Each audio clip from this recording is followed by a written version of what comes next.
अच्छा जनाब आली, हमने लास्ट क्लास में इफ्रिक 1 को शुरू किया था और हमने बड़ी बेसिक बात की थी उसके ऊपर। मैं उसको भी पूरा रिवाइज़ करूँगा और फिर उससे एक स्टेप आगे बढ़ूँगा। ठीक है जी। इफ्रिक 1 एक छोटा स्टैंडर्ड है, मे भी हमारे 3-4 क्लासेस में कंप्लीट भी हो जाए वो।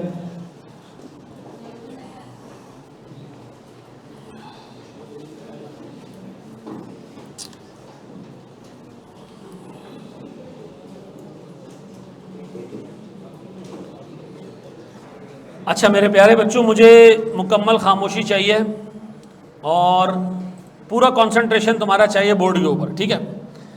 देखिए इफ्रिक 1 मैंने आपको बताया था कि को 5 दफ़ा टेस्ट हो चुका है पिछली 10 अटैम्प्ट्स में, तो आप सेफली काउंट कर सकते हैं कि ऑलमोस्ट हर ऑल्टरनेटिव अटैम्प्ट में टेस्ट होता है। ठीक है। अच्छा जी, इफ्रिक 1 है किस चीज़ के बारे में वो ज़रा सा देखिएगा गौर से। देखिए मिसाल के तौर पर मैंने एक प्लांट ख़रीदा। ठीक है जी। ये मैंने प्लांट ख़रीदा 1 जनवरी 2019 पे। ये मैंने ख़रीदा मिसाल के तौर पर 1000 रुपये में। ठीक है जी। 1000 रुपये मैंने ये प्लांट ख़रीदा। प्लांट मैंने कर दिया इंस्टॉल। मुझे इंस्टॉलेशन कॉस्ट पे करना पड़ी इसी डेट के ऊपर से कोई 200 रुपये की। 200 रुपये की मैंने इंस्टॉलेशन कॉस्ट पे की। प्लांट ख़रीदा कितने का सर? 1000 रुपये का। मैंने 200 रुपये की इंस्टॉलेशन कॉस्ट पे की। आप लोगों ने FAR 1 में भी ये पढ़ा होगा, इंट्रो में भी ये पढ़ा होगा कि प्लांट को ख़रीदने से लेकर उसको ऐसी कंडीशन पे लाने के लिए कि वो प्रोडक्टिव हो जाए, ये सारे खर्चे आपने क्या करने होते हैं? कैपिटलाइज करने होते हैं। तो इंस्टॉलेशन कॉस्ट भी हमारे पास क्या होगी? कैपिटलाइज होगी। अब जब हमने इंस्टॉल कर दिया प्लांट, तो हमें ये पता चला कि इस ज़मीन पे प्लांट इंस्टॉल करने के बाद आपको ये ज़मीन रीस्टोर करके देनी पड़ेगी जब ये प्लांट अपनी यूज़फुल लाइफ पूरी कर देगा। जब आप प्लांट यूज़फुल लाइफ पूरी कर देगा, हमें प्लांट को उखाड़ना है, ज़मीन सही करके देनी है। ये हम पे गवर्नमेंट ऑफ पाकिस्तान ने एक कंडीशन इम्पोज की है। अच्छा, इसका मतलब है जब मैंने एसेट को इंस्टॉल किया तो मैंने ख़र्चा किया। अब मैं इसको कल उखाड़ूँ, परसों उखाड़ूँ, 1 साल बाद उखाड़ूँ, 2 साल बाद उखाड़ूँ, 4 साल बाद उखाड़ूँ, 5 साल बाद उखाड़ूँ, मुझे सर इस ज़मीन को रीस्टोर करके देना पड़ेगा, इस ज़मीन को सही करके देना पड़ेगा। ऐसा है या नहीं? अच्छा, मेरा इरादा है कि मैं इस प्लांट को 5 साल चलाऊँगा। कितने साल? अब 5 साल बाद मैं इस प्लांट को निकालूंगा और ज़मीन रिस्टोर करूंगा। तो मैंने क्या किया, इंजीनियर्स को बुलवाया। मैंने कहा इंजीनियर्स मुझे एक बात बताओ, इस ज़मीन को रिस्टोर करने पर कितने रुपए का खर्चा आएगा? तो उन्होंने कहा रिस्टोर कब करना है आपने? मैंने कहा जी इस प्लांट की लाइफ है 5 साल। कितनी लाइफ है इसकी? इसकी लाइफ है 5 साल। मैंने उसके बाद इसको रिस्टोर करना है। ठीक है जी। तो मुझे इंजीनियर ने कहा जी अगर इसकी लाइफ 5 साल है और 5 साल बाद आप इसको रिस्टोर करेंगे तो हमारा ख्याल है कि इसकी डीकमिशनिंग कॉस्ट, डिसमेंटलिंग कॉस्ट, क्या नाम लिया मैंने? डिसमेंटलिंग कॉस्ट या डीकमिशनिंग कॉस्ट,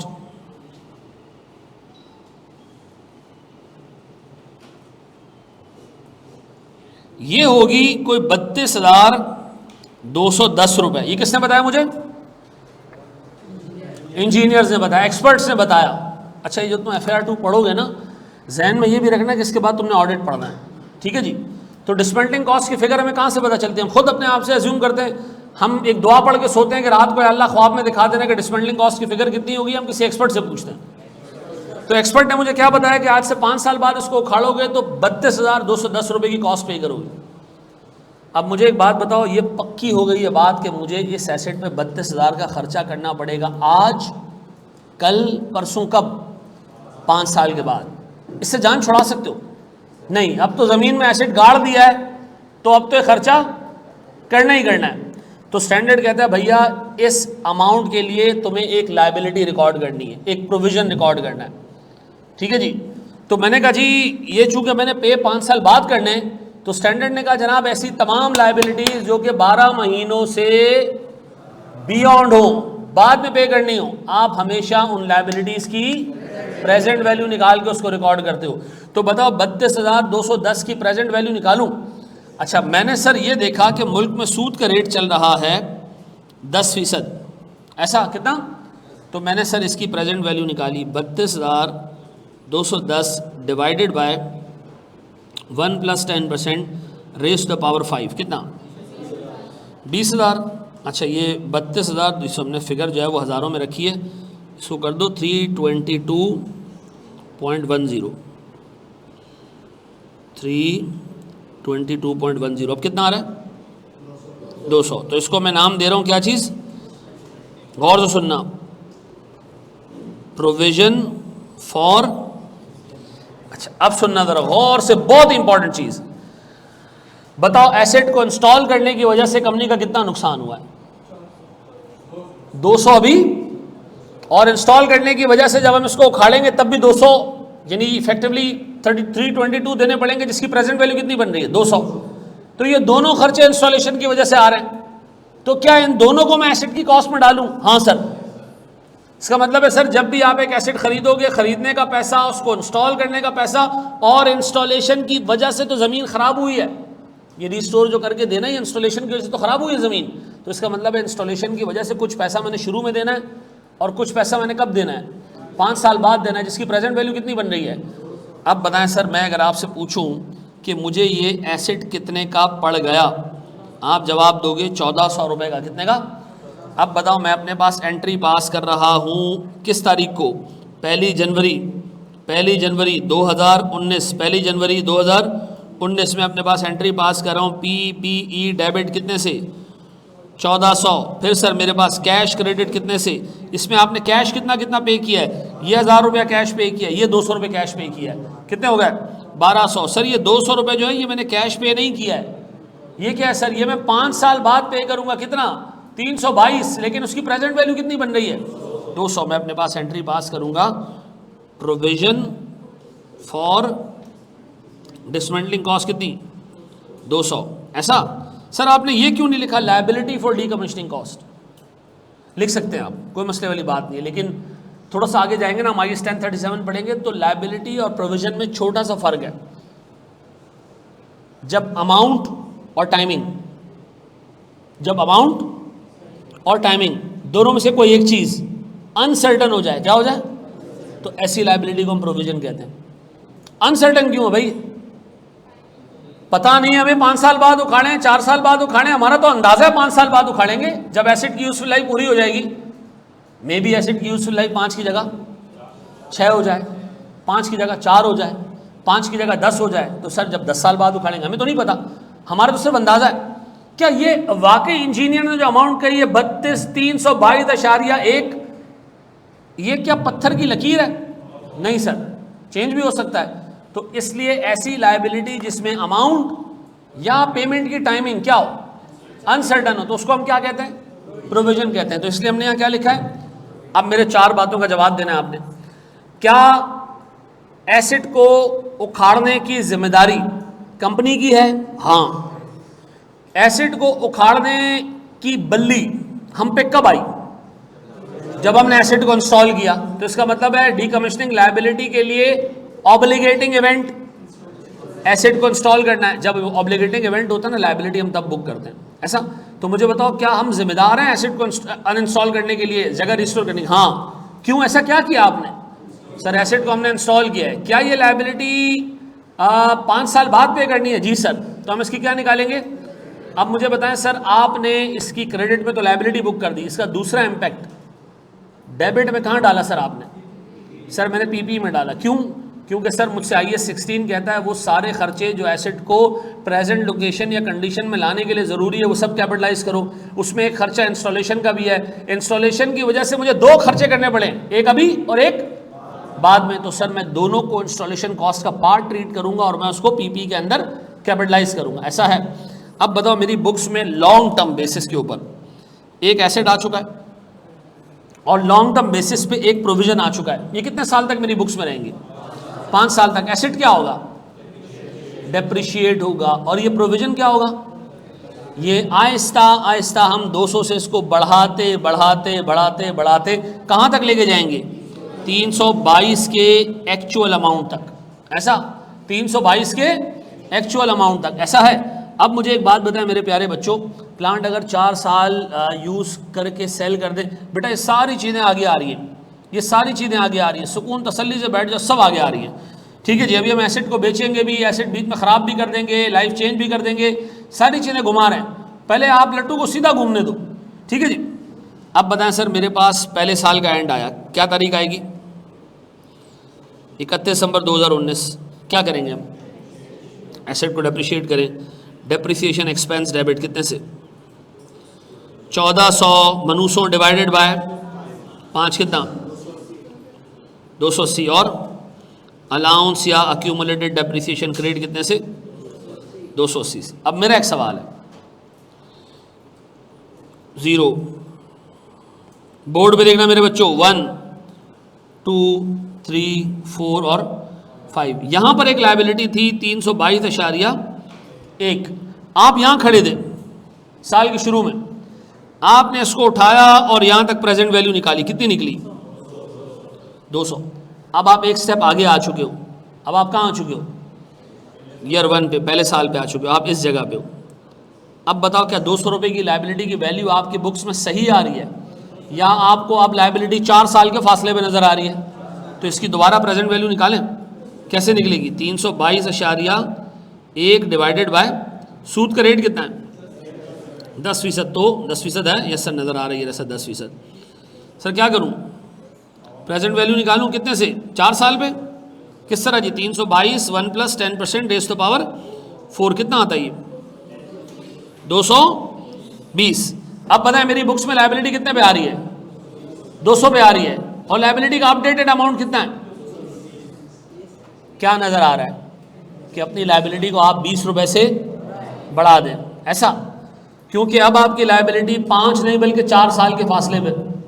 अच्छा एक बात बताओ, क्या ईयर 0 पे मैं ये लायबिलिटी ख़त्म कर सकता था? कैसे? मैं ये बैंक में अमाउंट रख देता 200 रुपये की, सुकून से ऐसा ऐसा खुद ग्रो करके 322 पे चली जाती, मेरी ज़िंदगी ख़राब नहीं होती, सेट हो जाती, मामला पहले दिन ही ख़त्म हो जाती। अब अगर रखना चाहो बैंक में तो अब 200 नहीं रखने पड़ेंगे, अब कितने रखने पड़ेंगे? अब आपको 220 रखने पड़ेंगे। आपकी लायबिलिटी 20 रुपये क्या हो गई? बढ़ गई। तो सर आपसे स्टैंडर्ड कहता है कि ये जो 20 रुपये का अमाउंट आया ना, अपनी लायबिलिटी को बढ़ा दो, तो प्रोविज़न कर दो credit, provision for dismantling cost कितने से? डेबिट क्या करूँ? आप डेबिट कर दें इंटरेस्ट एक्सपेंस या PNL, जो भी आपका दिल करे। तो interest expense would be a better representation, कितने का? 20 रुपये का। अब बताओ मेरे एसेट की वैल्यू कितनी रह गई? 31 दिसंबर 2019 पे मेरे PP की वैल्यू कितनी है? सर मेरी PP था 1400 रुपये का, इसमें से 280 रुपये डेप्रिशिएट हो गया, कितना रह गया? 1120। मेरा प्रोविज़न कितने का रह गया? सर 200 रुपये का था, 20 रुपये बढ़ के कितना हो गया? 200। अब बताएं मैं हर साल क्या करूंगा? इस एसेट को डेप्रिशिएट करता रहूंगा और हर साल प्रोविजन को बढ़ाता जाऊंगा। तो आखिरी साल क्या होगा? 5वें साल क्या होगा? एसेट 0 हो चुका होगा और प्रोविजन कहां तक पहुंच चुका होगा? सर 322.1 तक आहिस्ता आहिस्ता पहुंच चुका होगा, ऐसा है। अब बताओ अगले साल भी इसी तरह की एंट्री पास होगी, डेप्रिसिएशन और 322.1 तक हम लायबिलिटी को लेके जाते रहेंगे। एक बात बताइए, 20 रुपये की वैल्यू आपने कैसे निकाली? मैंने 322 की प्रेजेंट वैल्यू निकाली थी लास्ट ईयर भी, मैंने 322 रुपये की प्रेजेंट वैल्यू निकाली एक साल के एंड में भी। दोनों में अंतर कितने का है? फ़र्क कितने का है? अच्छा आप ऐसे भी कर सकते थे कि 200 रुपये को आगे बढ़ा देते। कैसे? सर 200 इंटू 1 + 10%, तब भी ये 220 आ जाता। तो या तो इस लायबिलिटी को आगे बढ़ा दो प्रेजेंट वैल्यू को, या क्या करो, जो फ्यूचर अमाउंट है उसको 5 की जगह 4 पे ले आओ। प्रोविजन लास्ट में डेबिट और कैश क्रेडिट हो जाएगा। बिल्कुल सही कह रहे हो।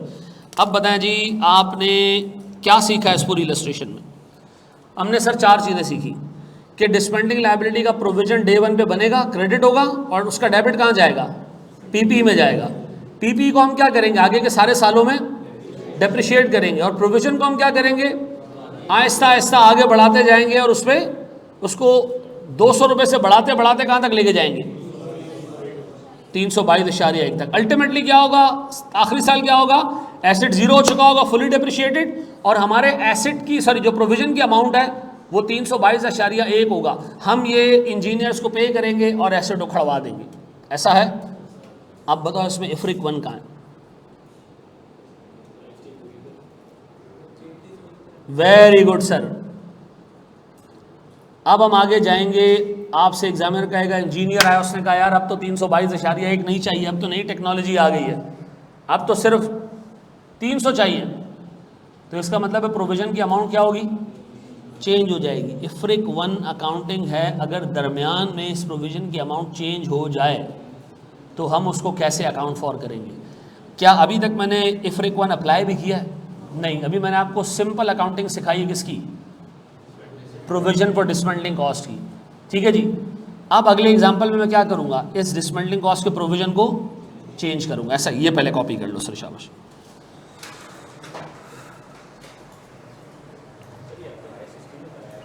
हैं, इंटरेस्ट एक्सपेंस बुक किस वजह से किया है? अच्छा एक बात बताओ, सूद होता क्या है? लायबिलिटी को वक्त पे पे ना करने की वजह से जो लायबिलिटी बढ़ जाती है उसको हम क्या कहते हैं? आप ये लायबिलिटी डे 1 पे पे कर सकते थे, हाँ भाई 200 रुपये पे करके जान छुड़ा सकता था, आपने पे की नहीं, तो पहले साल के एंड में कितनी हो गई है, 220 हो गई। तो लायबिलिटी का बढ़ जाना नॉन पेमेंट की वजह से क्या कहलाता है? इंटरेस्ट बुक कर लिया हमने, खत्म, सेट हो गया। अच्छा अब मेरा एक सवाल है, बहुत टेक्निकल सवाल, मैं इतना एक्सपेक्ट करूँ ना कि कोई टेक्निकल चीज़ तुम लोगों से डिस्कस कर लिया करूँ खुला।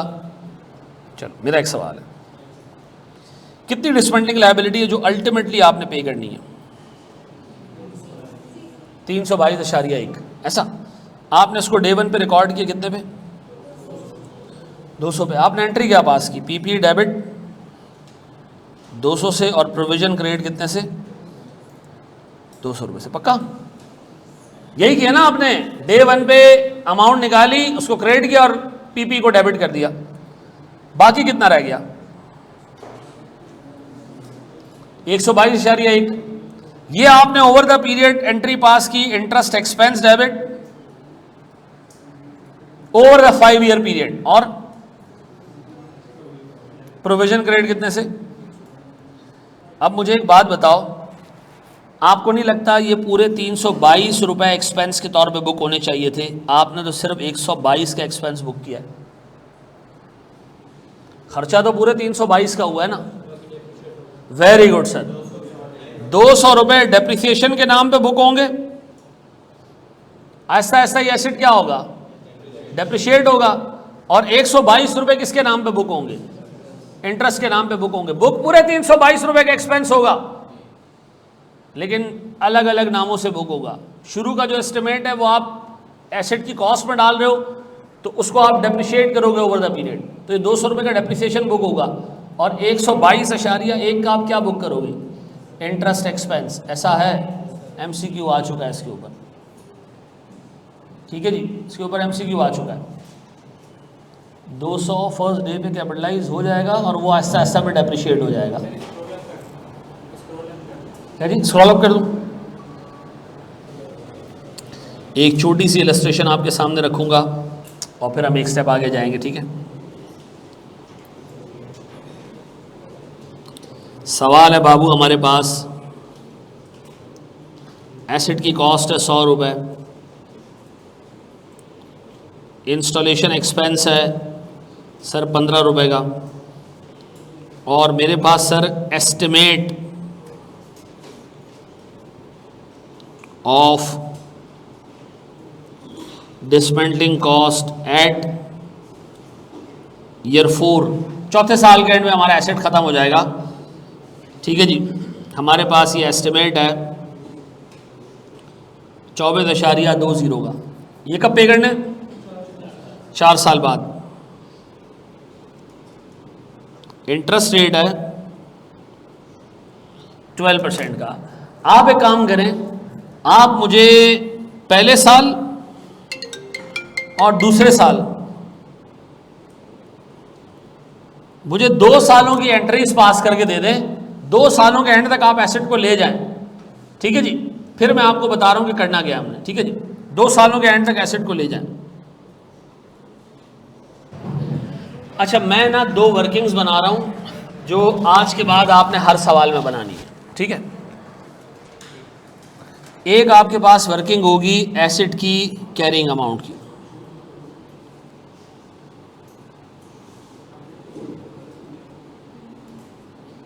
और एक आपके पास वर्किंग होगी प्रोविजन की।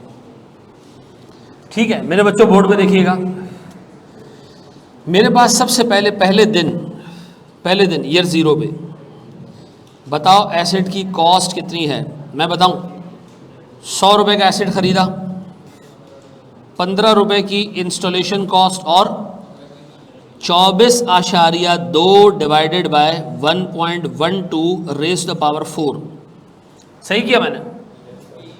क्या आता है? कितना? 15 पॉइंट। अच्छा, हम एक डिजिट में रखेंगे डेसिमल को, ठीक है जी। 15.4 ऐसा, ये कितना होगा टोटल? 130.4 ऐसा।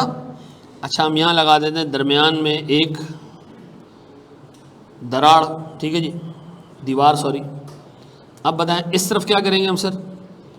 मुझे बताएं, मेरे पास सर ईयर 0 पे हमने एक्विजिशन डेट पे 15.4 का प्रोविज़न बुक कर लिया है। एसेट आ रहा है 130.4 पे और प्रोविज़न आ रहा है कितने पे?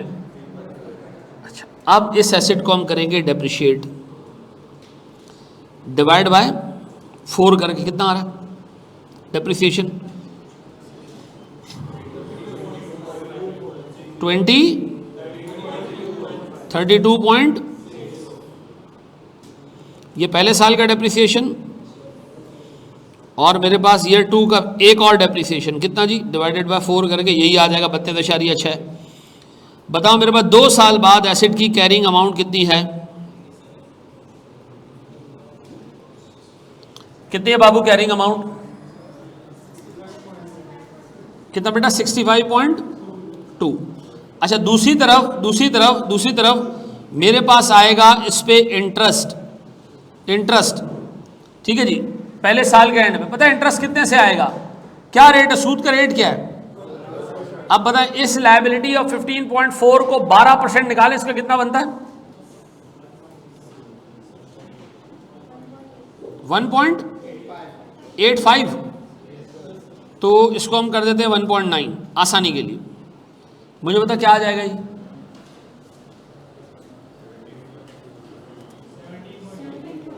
17.3। 2 या 3 कर लो, कोई फर्क नहीं पड़ता। अच्छा, ये ऐसे भी आ सकता है कि आप इसको बढ़ा के आगे ले आओ। दूसरा तरीका क्या था कि 24.2 को हम क्या करें, 1.12 रेज़ द पावर 3 कर ले, तब भी यही आएगा। ऐसा तो अब आइंदा के बाद हम प्रेजेंट वैल्यू नहीं निकालेंगे, जब एक दफ़ा निकल आई ना तो उसको आहिस्ता आहिस्ता आगे बढ़ाया करेंगे, ठीक है। अब बताओ, ये मेरे पास ईयर 1 के एंड में हिसाब किताब। अब बताइए ईयर 2 का इंटरेस्ट किस पे लगेगा? इस 17.3 पे लगाओ, 12% कितना होता है? 2.07। तो 2.1 कर लो, उसको क्या आता है? 19 ये है मेरे पास 19.3 कर लो, 19.4 कर लो। ये मेरे पास बैलेंस है, कैरिंग अमाउंट है किसका? प्रोविजन का एट ईयर 2। 65.2 मेरे पास एसेट का अमाउंट है और 19.4 मेरे पास प्रोविजन का अमाउंट है। यहां तक सब साथ हो। आप लोग एंट्रीज के थ्रू पहुंचे थे, मैं वर्किंग के थ्रू पहुंच गया। अब इस स्टेज पे कंपनी को पता चला, गौर से सुनना, कंपनी को पता चला कि जो प्रोविजन का अमाउंट है, जो हमने शुरू में सोचा था 24.20, इसकी हमने क्या निकाली थी? Present value. कैसे निकाली थी? 24.20 को आपने डिवाइड किया था किससे? 1 प्लस कितना? 12% रेज़ टू पावर 4। आपको पता है, आपने इस वैल्यू को निकालने के लिए, इस 15.4 की वैल्यू को निकालने के लिए 3 एस्टिमेट्स रखे। वो 3 एस्टिमेट कौन सा है? ये भी क्या है? अंदाज़ा कि जी 4 साल बाद हमने इतना पैसा देना है, 4 साल बाद देना है, ये भी एक अंदाज़ा, ठीक है जी। 12% का सूद अगले 4 साल तक रहेगा, ये भी एक अंदाज़ा। ये तीनों अंदाज़ों में से कुछ अंदाजे या एक आध अंदाज़ा चेंज भी तो हो सकता है। ऐसा अब हुआ क्या, 2 साल बाद मेरे पास इंजीनियर आया, उसने कहा सर एक नई टेक्नोलॉजी आ चुकी है। आएगी नहीं, नई टेक्नोलॉजी आ चुकी है, और हम अगर उसका इस्तेमाल करें तो जो हमारी डिसमेंटलिंग होने वाली है 2 साल बाद, कितने साल बाद सर? वो तो 4 साल बाद थी, तो 2 साल हो भी तो चुके हैं। जो 2 साल बाद डिसमेंटलिंग होने वाली है ना, हमें लग रहा है कि सर उस टेक्नोलॉजी के आने की वजह से हमारी कॉस्ट कम हो जाएगी, या हमारा इंजीनियर आता है और कहता है सर वो जो 2 साल पहले हमने एस्टिमेट बनाया था 24.2 का, अब हमें लग रहा है कि 32 रुपये से कम में बात नहीं होगी। अब बताओ सर हमारा अगर हिसाब किताब 32 हो जाए, कितना हो जाए 32, बोर्ड पे देखना 32 रुपये, ये कितने साल बाद देने, अब 4 नहीं है, अब तो 2 ही रह गए। फिर मैंने इंजीनियर से पूछा कि यार एसेट की यूजफुल लाइफ, उसने कहा वो 4 साल ही है। मैंने कहा सूद का रेट, उसने कहा 12% ही है। सिर्फ एक एस्टिमेट चेंज हुआ है, वो क्या, अब हमारा डिसमेंटलिंग का अमाउंट 24.2 की जगह, तो सर अब एक काम करते हैं, नई प्रेजेंट वैल्यू निकालते हैं, लेकिन कितने सालों पे, 2 पे। क्यों? क्योंकि अमाउंट 2 साल बाद हमने देना है। कितना अमाउंट आता है? 25 पॉइंट, ओहो, इसका मतलब है प्रोविजन का नया बैलेंस बन रहा है 25.5। हमारे पास कितना है? तो हमें इस अमाउंट को बढ़ाना चाहिए, कितने से? हमें इसको बढ़ाना चाहिए इतना कि 25.5 तक पहुंच सके। कितना बढ़ाऊं उसको? 6.1। इसको मैं नाम दूं, इसको मैं नाम दूं क्या चीज? Increase due to change in estimate, increase due to change in estimate. अब बताओ इस 6.4 का, जिससे हमारी लायबिलिटी बढ़ी है, इसका दूसरा इम्पैक्ट, लायबिलिटी का बढ़ना अच्छी बात है बुरी बात है? या अल्लाह तेरा शुक्र, बुरी बात है। तो उसको पीएनएल में डाल दें, हैं? मुझे एक बात बताओ, अगर ये बात आपको डे 1 पे पता होती तो डे 1 पे आप प्रेजेंट वैल्यू सही निकालते तो अमाउंट कहाँ जाती? पीपी के अंदर जाती। तो स्टैंडर्ड कह रहा है अभी भी इसको पीपी में डाल दो, 6.1। किस नाम से? Change in estimate of provision for dismantling cost. यानी मैं एंट्री क्या पास करूंगा? मैं एंट्री पास करूंगा पीपी डेबिट कितने से और प्रोविजन क्रेडिट कितने से। अब बताओ मेरे प्यारे बच्चों, गौर से सुनना, इससे मेरे एसेट की वैल्यू क्या हो जाएगी? 71.3, और मेरे प्रोविजन की वैल्यू क्या हो गई? 25.5। इसका मतलब है जब भी एस्टिमेट का चेंज आएगा और प्रोविजन बढ़ेगा तो दूसरा इम्पैक्ट कहाँ जाएगा? वो पीबी के अंदर जाएगा। ऐसा, और ये अगर ये नीचे जा रहा होता, एस्टिमेट चेंज होता और वैल्यू नीचे जा रही होती तो भी हम पीपी में डालते। तो इसका मतलब है सब्सीक्वेंटली एस्टिमेट चेंज होने की वजह से प्रोविजन की वैल्यू में जो भी चेंज आएगा हम उसको कहाँ पार्क कर देंगे? पीपी के अंदर पार्क कर देंगे। ऐसा है? ऐसा है। अच्छा जी, अब मेरे प्यारे बच्चों बताओ, मेरे पास ईयर कितने बच गए, लाइफ कितनी बच गई है? 2 साल। तो बताओ मेरे पास ईयर 3 का डेप्रिसिएशन किस तरह आएगा? सर डिवाइडेड बाय 2 कर दूं, कितना आ रहा है देखो? 35 पॉइंट। ये डेप्रिसिएशन बढ़ क्यों गया? क्योंकि जो प्रोविजन का अमाउंट बढ़ने के बाद आपने इसको पीएनएल में डायरेक्ट नहीं डाला, बल्कि क्या किया? पीपी की कॉस्ट में डाल दिया। तो अभी आहिस्ता आहिस्ता क्या होगा? डेप्रिशिएट होगा। तो अब इस वजह से हमारा डेप्रिसिएशन का अमाउंट क्या हो गया? बढ़ गया। अब बताओ इसका क्या करें 25.5 का? सर इस पर इंटरेस्ट बुक करें ईयर 3 में, किस रेट से निकालें जरा? 12% का सूद। कितना? 3 पॉइंट, हाँ मिल गया था यार, जरा गाड़ी भेज दो घर आने के लिए, ठीक है? Okay okay. हाँ जी, अब बताएं सर मेरे पास ये वैल्यू कितनी रह गई? 28.6 हो गया। ऐसा मुझे बताएं मेरे पास एसेट की वैल्यू कितनी रह गई? 35 पॉइंट। अब बताओ कितने साल लाइफ रह गई है? तो बताओ ये फिर डेप्रिशिएट होगा कितने से, और ये एसेट क्या हो जाएगा? खत्म हो जाएगा। और इस पर क्या करेंगे हम? ईयर 4 में इंटरेस्ट बुक करेंगे कितने का? 3.12% लगा, 3.4 आ रहे हैं, कितना हो जाएगा? 32। ऐसा। अब बताओ सर हमारे पास जब भी प्रोविजन की अमाउंट में कोई भी चेंज आएगा एस्टिमेट चेंज होने की वजह से, हम उसका दूसरा इम्पैक्ट कहाँ डालेंगे? पीपी की कॉस्ट में डालेंगे, पक्का? उससे डेप्रिसिएशन की अमाउंट चेंज हो जाएगी और दूसरी तरफ प्रोविजन की जो अमाउंट है उसके चेंज होने की वजह से फ्यूचर का एक्सपेंस हमारा नए हिसाब से कैलकुलेट होगा, पक्का? ये कैलकुलेट कर लें सर, सॉरी कॉपी कर लें, शाबाश। इफ्रिक 1 का ये एक हिस्सा कॉन्सेप्ट हमने देख लिया, ठीक है जी। इफ्रिक 1 के 2 पार्ट्स हैं, एसेट कैरीड एट कॉस्ट और asset carried at revalued amounts. Cost वाला हमने देख लिया, क्या है जी इसमें, जब भी प्रोविजन का चेंज आएगा दूसरा हेड कहाँ करेंगे हम, पीपी में डालेंगे, खत्म। ये 6.1 दोबारा समझा दें, मैं नशा कर रहा था और चर्स बड़ी महंगी है तो मैंने सोचा वो फांक लूँ, क्लास तो चलती रहेगी। ठीक है जी, ये 6.1 ऐसे आया कि हमारे प्रोविजन खड़ा हुआ था 19.4 पे। ठीक है जी, हमने क्या किया, एस्टिमेट की दोबारा प्रेजेंट वैल्यू निकाली, रिवाइज एस्टिमेट की, तो वो निकला 25.6, तो 25.5 सॉरी माइनस 19.4, 19.4 का अमाउंट आ रहा है 24 रुपये के हिसाब से, और 25.5 का अमाउंट आ रहा है किसके हिसाब से, 32 रुपये के हिसाब से। तो जो प्रोविजन का अमाउंट चेंज हुआ है उसकी वजह से ये आया है। आज से बेटा, आज से तो शुरू हुआ है यार, कम हो जाए तो उससे एक ही बात है, एसिड की वैल्यू कम कर देंगे, बिल्कुल सही कह रहे हो, डिडक्ट कर दें। अभी पहली क्लास है, ये वाला स्टैंडर्ड कब ख़त्म होगा?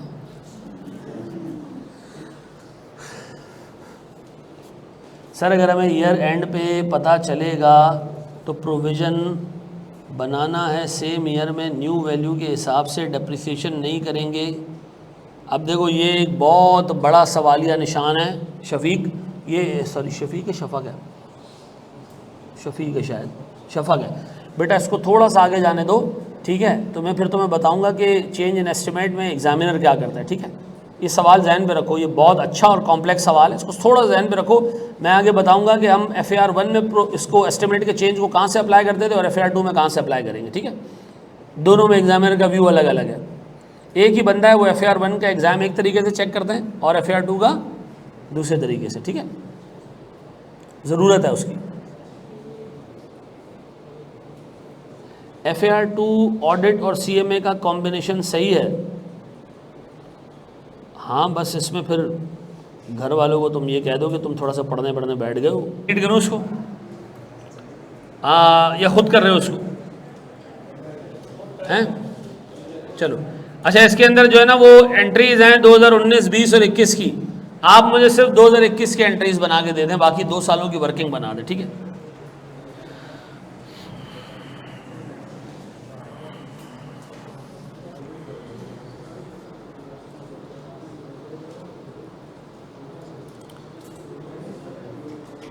मुझे उधर चेंज इन एस्टिमेट का अमाउंट कितना आ रहा है? 7.6 जी मेरे बच्चों।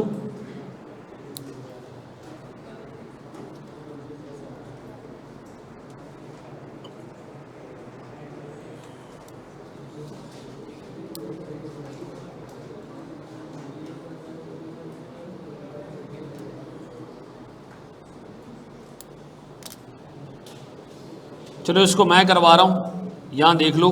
मैं अगेन 2 वर्किंग्स बनाऊंगा। सर मेरे पास एक वर्किंग होगी एसेट की कैरिंग अमाउंट, और एक वर्किंग होगी मेरे पास प्रोविजन फॉर डिसमेंटलिंग कॉस्ट। ठीक है जी, मेरे पास सर किस तारीख को मैंने एसेट खरीदा है? ये कह रहा हूँ 1 जनवरी 2019 Rolex limited acquired a plant for 2,40,000. The plant's useful life was estimated to be 4 years from the date of acquisition. Additional details regarding the acquisition and subsequent changes are as under. Installation cost हमने acquisition date पे दी है 25,000 की, तो भैया 2,40 और 25,000 और आ गया। फिर in accordance with legal regulations, the asset is subject to dismantling at the end of its useful life. The company initially estimated that dismantling cost would be 51,244. अब ये टोटल अमाउंट है, ठीक है जी, और हमारे पास इंटरेस्ट रेट कितना है? 10%। तो एक काम करते हैं, इसकी प्रेजेंट वैल्यू निकाल लेते हैं। 51,244 divided by raise the power 4 कितना? 35,000 पूरे यहाँ गए जी हमारे 35,000 रुपये डिसमेंटलिंग कॉस्ट। कैसा? यही है। अब बताएं मेरे पास एसेट टोटल कितने का हो गया? 3 लाख रुपए का। अच्छा, फिर वो कह रहे जी 2021 जनवरी 1 2021 तक मामला बिल्कुल सही चला, तो पहले वहां तक ले जाते हैं एसेट को। मेरे पास सर 1 जनवरी 19 एसेट की कॉस्ट कितने की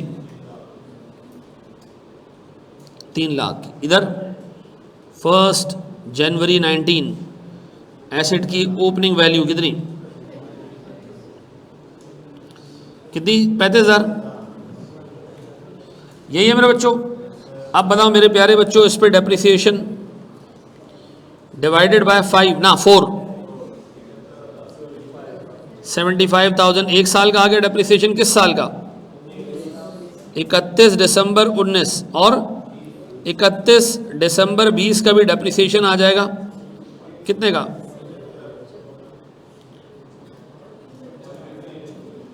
बताएं मेरे पास सर। 1 जनवरी 2021 पे कैरिंग अमाउंट कितने का आ रहा होगा 1.5 लाख का। इधर सर मेरे पास 31 दिसंबर पे सूद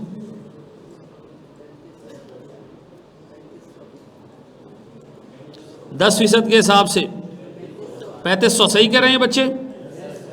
बताएं मेरे पास एसेट कितने पे चला जाएगा 38,500 पे। फिर 31 दिसंबर 2020 पे फिर इंटरेस्ट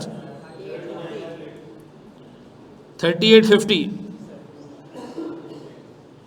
कितना आ रहा है 4350। ये है मेरे पास 1 जनवरी 2021 पे कैरिंग अमाउंट प्रोविजन का। किसी को इसमें कोई मसला, पंचायत, पसूड़ी, पंगा, प्रॉब्लम, इशू, नथिंग। अब वो कह रहे भैया 2 साल बाद रोलेक्स लिमिटेड को लगा कि यार ये तो 60,500 है प्रोविजन का अमाउंट।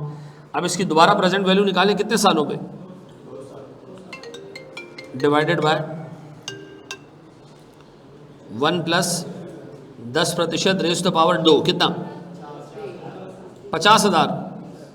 अब बताओ हमारे पास करंट प्रोविजन का बैलेंस है कितना 42,350। तो हमें प्रोविजन को बढ़ाना या कम करना है इंक्रीज करना है सर। कितने से 7,650 ऐसा।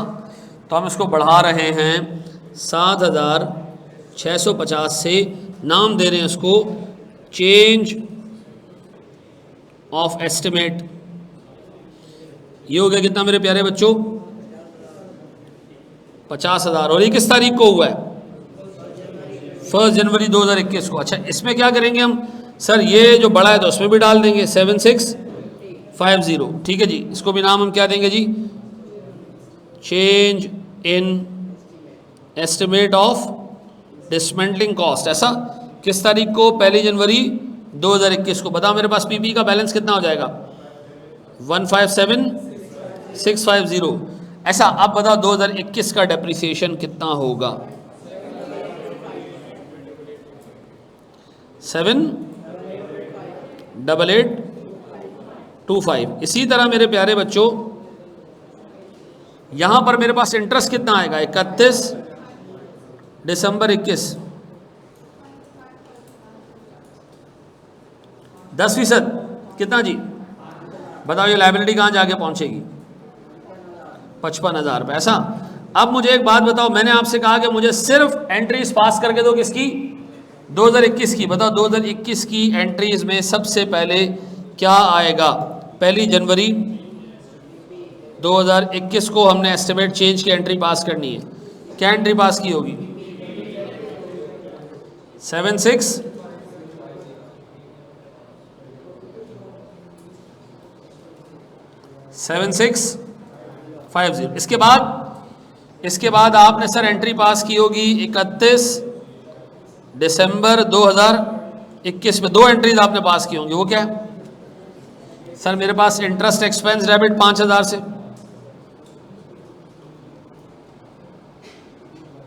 और बच्चों मेरे पास प्रोविजन फॉर 5,000 रुपये से क्रेडिट। किसी को कोई मसला है इसके अंदर? एक और एंट्री वो क्या जी कितना सर मेरे पास 778825 ऐसा। और मेरे पास अच्छा मेरा बड़ा बेसिक सा एक सवाल है आपसे, मुझे बताओ बैलेंस शीट पे मेरे पास बैलेंस शीट के ऊपर स्टेटमेंट ऑफ फाइनेंशियल पोजीशन के ऊपर एक चीज होती है नॉन करंट एसेट्स, एक चीज होती है करंट एसेट्स, एक चीज होती है नॉन करंट लायबिलिटीज, और एक चीज होती है, मुझे बताओ मेरे पास क्या क्या आ रहा है। एक तो मेरे पास पीपी आ रहा है। अच्छा, पीपी अगले साल खत्म हो जाएगा तो करंट होना चाहिए नॉन करंट होना चाहिए? याद रखना, पीपी अगले साल खत्म भी हो रहा है ना, तब भी वो नॉन करंट ही होगा। ठीक है जी। पीपी हमने खरीदा था, उस वक्त उसकी लाइफ 1 साल से ऊपर थी, तो हमने नॉन करंट में डाल दिया, वो कभी भी करंट में नहीं आएगा। कितना अमाउंट सर? फिर मेरे पास सर प्रोविजन फॉर, वो कहाँ आएगी? कितने साल रह गए उसको पे करने में? 4 साल का एसेट था, 2 साल गुजर गए थे, चेंज हुआ, 1 साल और गुजर गया, कितना टाइम रह गया? तो सर मैं उसको यहां दिखाऊंगा। कितने से? बेटा ये बैलेंस शीट का एक्सट्रैक्ट भी नोट कर लेना, ठीक है? अब क्या क्या नोट करना है बताओ जी। तैयार हो मेरे बच्चों? सर ये नॉन करंट में क्यों आएगी, नॉन करंट में क्यों नहीं आएगी? ओ भाई 4 साल बाद पे करना है ना, तो 3 साल गुजर चुके हैं ना। अब बताओ अगले 12 महीनों में पे करनी है नहीं करनी है?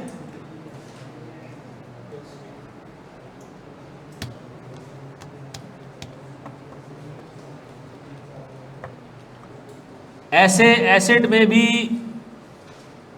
गुजारिया गुजर रारे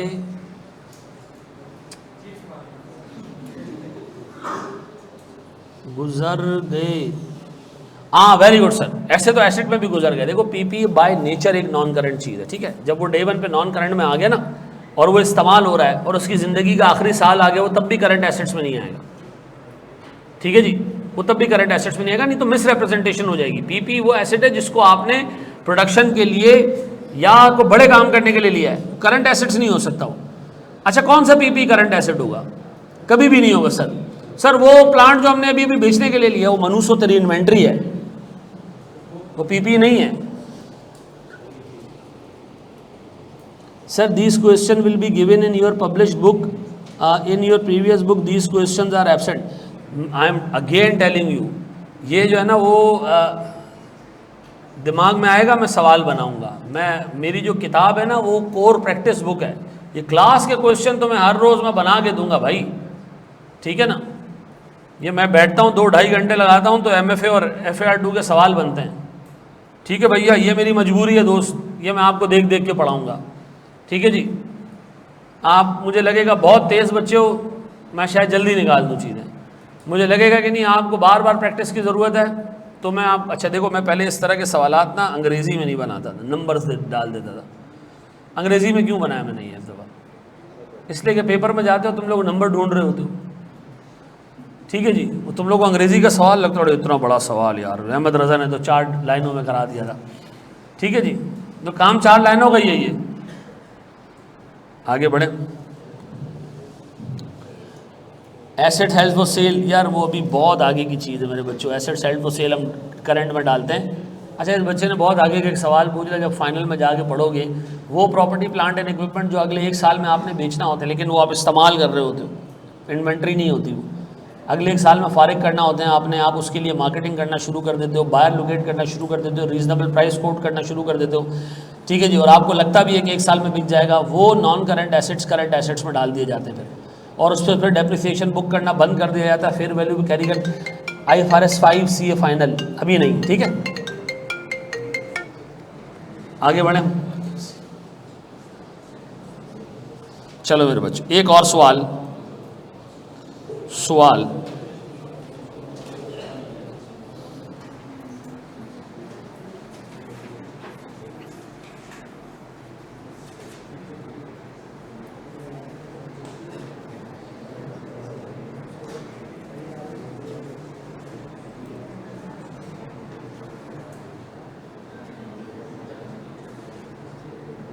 ओहो,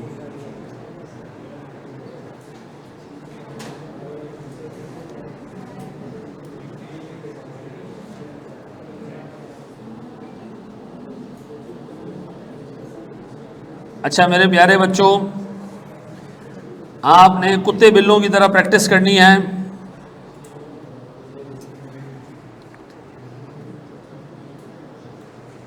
किधर गई? शाबाश जी, आ रहा है नजर? शाबाश जी, शुरू हो जाए।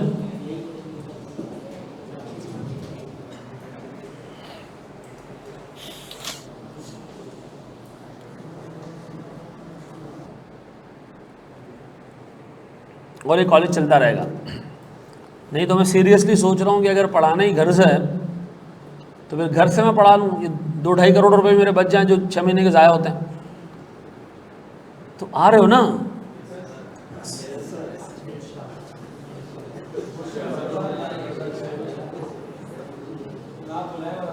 आप फिजिकल क्लास ले लो, आप ले लो फिजिकल क्लास, मैं आपको अश्योरेंस दे रहा हूँ आप फेल नहीं होगे। ठीक है, आप आगे जितने सवाल मैं करा रहा हूँ घर जाके दोहराओ और होमवर्क करते जाओ, बस नहीं होगे फेल। ठीक है जी। लेकिन हैं जो बुक के क्वेश्चन है उसमें मेनली पास पेपर्स होंगे, सीए फाइनल के पेपर्स होंगे, वो एंड में मैं एक शीट दे देता हूँ कि इससे रिवाइज कर लेना। काम आपने मेरे साथ ही करना है। ठीक है, बस घर जाके भाई, घर जाके आपका आप अच्छा यार एक बात बताओ, घर जाके तैयारी करनी कैसे होती है? आपने सिंपल एक काम ये करना है कि घर जाके जो आज का लेक्चर है ना, इसको आप स्कैन कर लेना, घुमा लेना।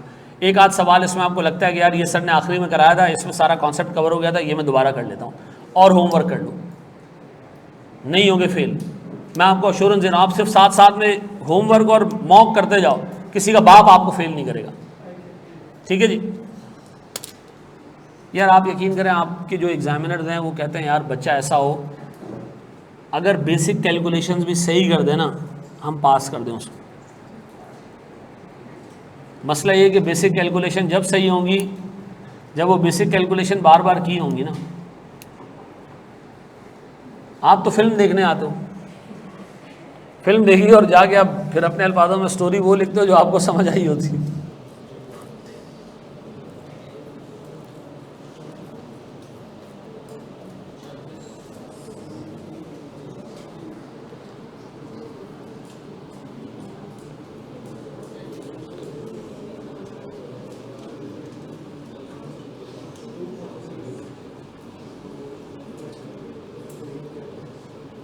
पीपी की कैरिंग अमाउंट इधर आ गई सर,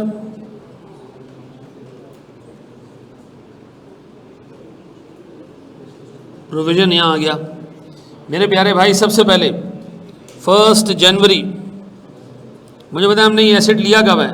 सर 1 जनवरी 22 को 1,52,000 का एसेट लिया, 4 साल इसकी लाइफ थी। ठीक है जी सर, 10% इंटरेस्ट रेट चल रहा है मुल्क में, 28,000 हमने इंस्टॉलेशन कॉस्ट पे की है। तो अगर मैं एसेट की कॉस्ट निकालूं तो सर मेरे पास 1,52,000 रुपये का तो सिर्फ इसकी परचेज प्राइस है।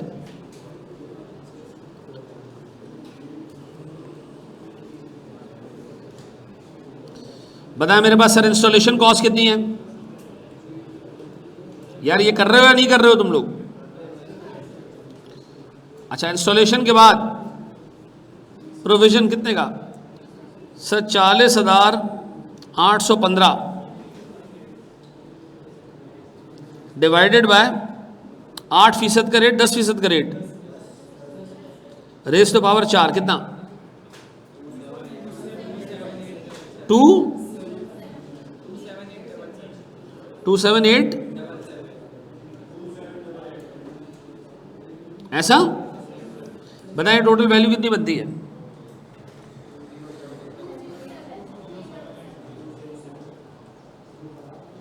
ऐसा ही है मेरे बच्चों, मैंने 1 जनवरी 2022 को यह एसेट खरीदा है।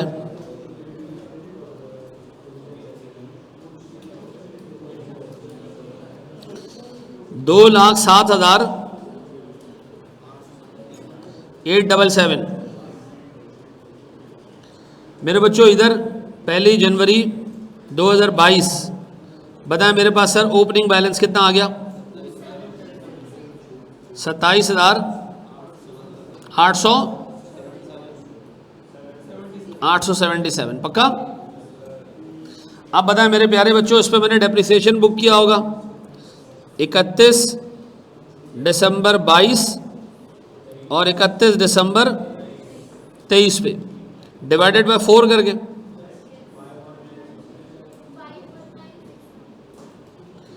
कितना बेटा? 5 ऐसा 51,969 ऐसा। अब बताएं मेरे पास बचा क्या सर 2 सालों की डेप्रिसिएशन के बाद? 1 जनवरी 2024 ना,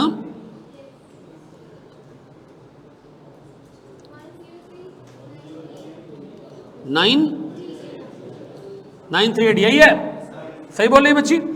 अब बताओ मेरे प्यारे बच्चों, मेरे पास 31 दिसंबर 22 पे इंटरेस्ट कितने परसेंट?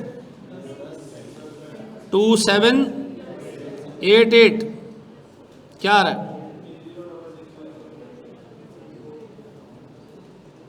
30। फिर मेरे बच्चों 31 दिसंबर 2023 इंटरेस्ट 10% कितना? 30। वैल्यू कैरिंग अमाउंट किस तारीख को? 1 जनवरी 2024 को 3373। सर ये मेरे पास पोजीशन थी जिस दिन एस्टिमेट चेंज हुआ है। अब बता चेंज हो गया, हुआ क्या सर? 36,290 और इंटरेस्ट रेट भी चेंज हो गया, 8% हो गया। तो अब बताओ मैं कैसे निकालूं sir? 36,290 divided by 1 plus, very good sir, divided raise to power 2 कितना?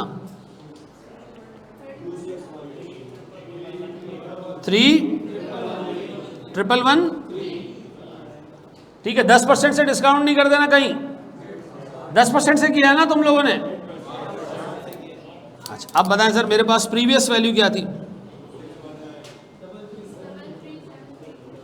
33732। अब बताएं कितने से कम करूं मैं प्रोविजन को? 2619 से मैं अपने प्रोविजन को कम कर दूं, डिक्रीज।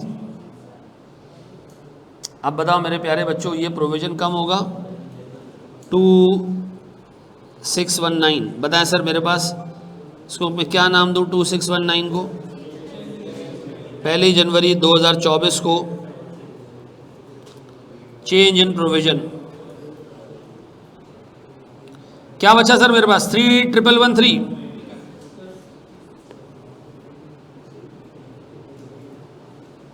अच्छा ये अमाउंट यहां भी चार्ज कर दे सर, क्या रह गई? 320 पक्का। अब बताओ ये मेरे पास 1 जनवरी 2024 को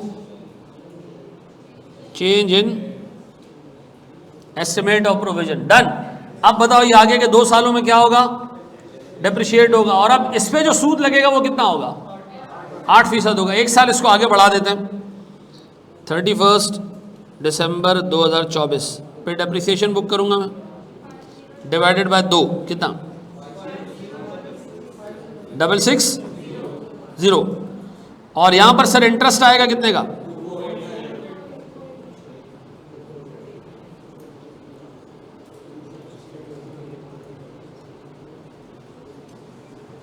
कितने का? 8% के हिसाब से 2488 ऐसा। अब बताओ मेरे प्यारे बच्चों, मेरे पास 1 जनवरी 2024 पे एक एंट्री पास हुई होगी और 31 दिसंबर 2024 पे 2 एंट्रीज पास होंगी। पहली एंट्री मैंने यहाँ पास की होगी सर, प्रोविजन डेबिट ख़त्म हुआ है, कम हुआ है 2619, और मेरे पास ये चार्ज गया कहाँ पर? ऐसा। दूसरे एंड पे मेरे बच्चों यहाँ पर सर एक तो मैंने डेप्रिसिएशन बुक किया है, कितने का? 50,660। और इसी तरह मैंने सूद का भी अमाउंट बुक किया सर, कितने का? इंटरेस्ट एक्सपेंस मैंने बुक किया किस रेट से? 8% से 2489। और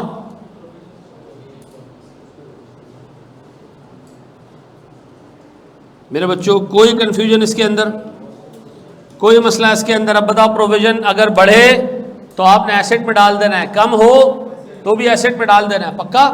एक स्टेप और आगे बढ़े सर। डे 1 पे 220815 कॉस्ट कैपिटलाइज नहीं होगी, क्यों बेटा? हाँ जी, क्या टाइम का क्या हो गया है? चल हैं बेटा, एक सवाल जो बच्चा पूछ रहा, थोड़ा सा डेप्रिसिएशन में आना तो डिक्रीज, इसकी वजह यह है कि एसेट कम हो गया ना तुम्हारा। अच्छा एक बात बताओ, लायबिलिटी कम होती है, फायदा होता है नुकसान होता है? फायदा होता है ना भाई। कि कोई तुम्हें क्या पाकिस्तान का कर्जा खत्म कर दिया, आप उसको लानत दिए जा रहे हो? नहीं भाई, गलत काम कर दिया। लायबिलिटी कम होना इनकम है। हमने इस इनकम को डे 1 पे रिकॉर्ड नहीं किया, हमने यहां इस इनकम को रिकॉर्ड नहीं किया, हमने इस इनकम को डे 1 पे रिकॉर्ड नहीं किया। जैसे ही पता चला हमने इनकम को रिकॉर्ड नहीं किया, पीपीई की कॉस्ट को कम कर दिया, और ये इनकम बुक हुई पता है कैसे? रिड्यूस डेप्रिसिएशन की फॉर्म में। आगे के सालों का देखो डेप्रिसिएशन क्या हो गया होगा, कम हो गया होगा। इनिशियल कैपिटलाइजेशन आपने आई थिंक गलत कर दी है। ये वैल्यू देखो सही आ रही है, गलत आ रही है?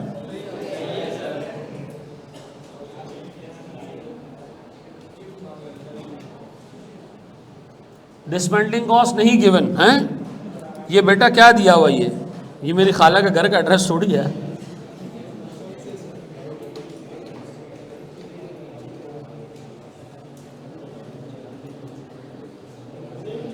यार ये वर्ड गलत लिखा है, ये कॉस्ट फॉर डिसमेंटलिंग होना चाहिए। सही कह रहे हो जी, अल्फाज गलत लिखे हुए। चलो थैंक यू वेरी मच जी, अल्लाह आपको खुश रखे अपने खर्चे पे।